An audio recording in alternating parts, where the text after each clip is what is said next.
Straight away, I would just like to say that historian is not the same as a time series database.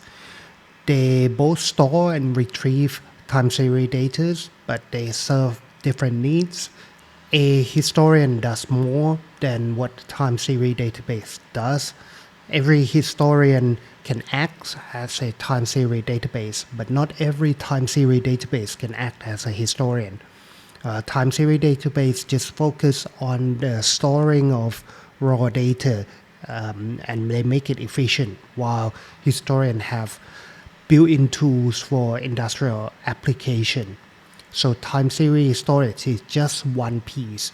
A historian does things like integrates connectivity, asset modeling, event processing, visualization to serve the process engineers and operators who mainly doesn't act like an IT, and they would use a lot less code for their job.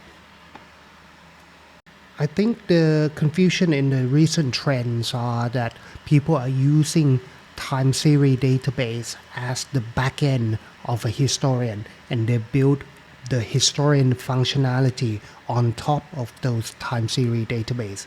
So as a whole, they get closer and closer to the historian, but on its own, just the time series database is not the same. The second thing I'd like to mention is that minority of the manufacturers have tools to analyze time series data. In fact, a lot of them aren't connecting their machines together and integrating and getting all those data silo out in the first place. So few manufacturers truly leverage their data. A lot of them just store data just in case.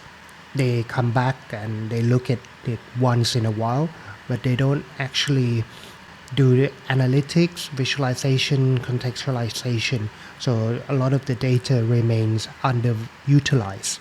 Now, I would draw the difference between a proper historian. It's like a supercar. So you buy a supercar for its performance and the visual, etc. But sometimes you just need to get from A to B, and there are those type of historian available as well.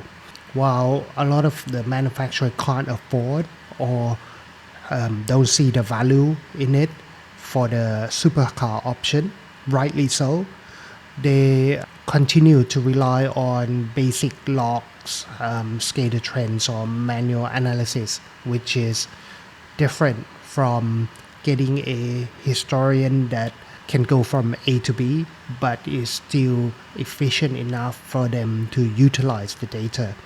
So the challenge becomes, how do we make a historian capabilities accessible enough without requiring a supercar investment?